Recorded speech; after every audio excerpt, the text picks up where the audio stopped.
안녕하세요. 꼬야 책방입니다. 중년의 나이가 아니더라도 지금을 어떻게 살아야 할지 생각해 보는데 도움이 되는 책을 소개하겠습니다. 나는 누구인가? 나는 어떤 사람인가? 쉰내 나는 50대 중반을 지날 무렵 나는 이 질문에 선뜻 답을 내놓을 수 없었다. 명함은 곧 내려놓아야 할 테고 누구의 엄마라는 소중한 자리도 소임이 끝나가고 있었다.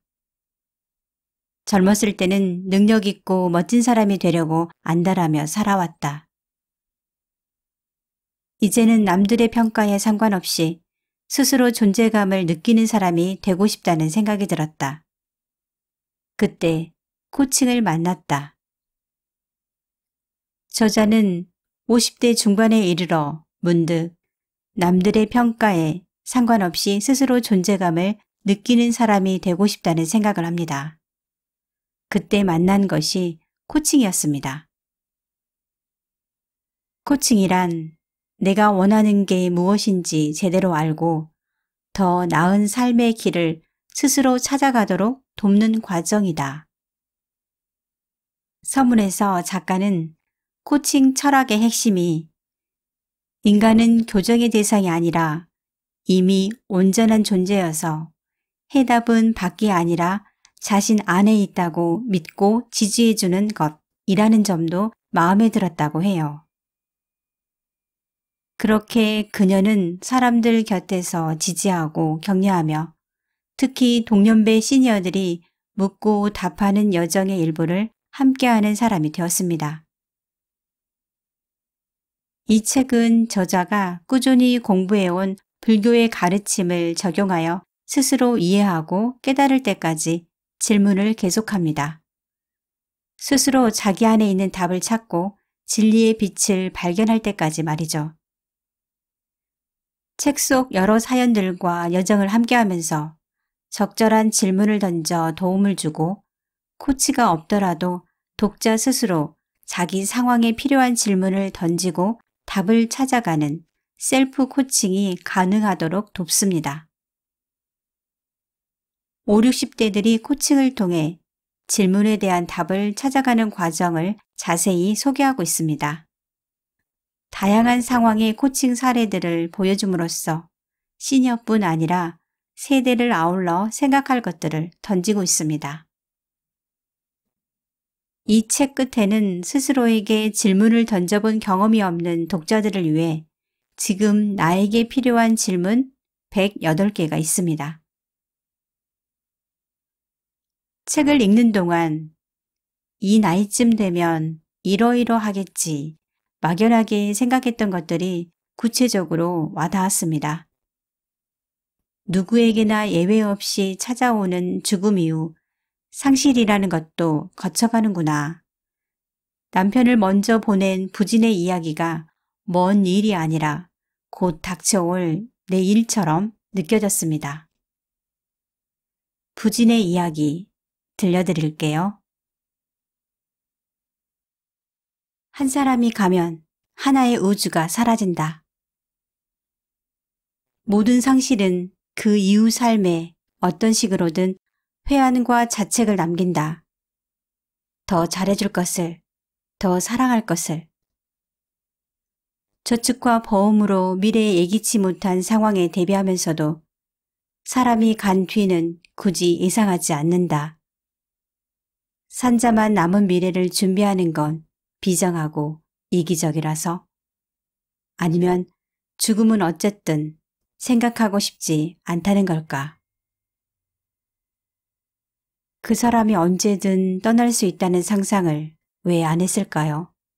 아니, 떠난 후에 내 삶이 어떻게 변할지 왜 생각해 보지 않았을까요?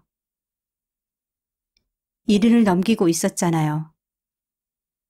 누구든 한 사람이 먼저 가는 거고 그게 내일이라도 자연스러운 나이인데 상상하지 않고 대비하지 않은 거죠. 남편과 3살 차이가 나는 부지는 올해 69이다. 남편이 심장마비로 떠난 지 9달째. 이 나이에 과부가 되는 게 뭐 대수겠어요. 홀로 된 친구도 이미 여럿이고 다들 그렇게 생각하죠. 자식도 그래요. 효자라고 할 수 있는 아이들이지만 제 외로움과 고독을 어떻게 다 말하겠어요. 짐만 되지요. 그녀는 친구 언니의 친구다. 지난해 남편을 보내고 힘들어하는데 너무 가깝지 않은 일이라면 코칭 대화를 할 수 있겠다고 해서 친구가 나를 소개했다. 가족이나 친구에게 터놓기 어려운 얘기를 하고 싶다고. 나는 그녀에게 코치는 들어주는 사람이라고 말한 뒤 잘 듣기 위해 몇 가지 질문을 하겠다고 했다. 혼자가 될 거라고 예상하고 그 이후의 생활을 계획해 보신 적은 없나요? 당연히 올 일이라고는 알고 있었죠. 그 사람과 내가 한날 한시에 가지는 않을 테니까요. 홀로 될 사람을 위해서 주택연금에 가입하고 건강관리를 꾸준히 한 정도예요. 홀로 된다는 문제는 그것만이 아닌데 말이죠. 그 사람이나 내가 혼자가 되었을 때를 가정하고 남은 삶을 어떻게 꾸려나갈지 구체적으로 계획을 세우지는 못했어요. 즐거운 일도 아니고 상대가 있는 상황에서 할 수도 없잖아요. 그냥 막연히 남자가 홀로 되는 상황보다는 여자가 혼자 되는 상황이 나을 거라고는 생각했어요. 아이들을 위해서나 본인을 위해서나. 다행히 그렇게는 되었다고 말하며 그녀는 씁쓸하게 웃었다. 함께한 43년의 세월. 그냥 평범한 인생이었다고 부지는 과거 이야기를 들려주었다. 직장 동료 소개로 알게 되어 연애하다가 결혼했고 아이 둘을 낳았고 아이들은 큰 사고 없이 학업과 독립을 마쳤다. 남편은 적당한 때에 죽어야 한다고 농담처럼 말하더니 정말 그렇게 갔네요. 복이 많은 건지.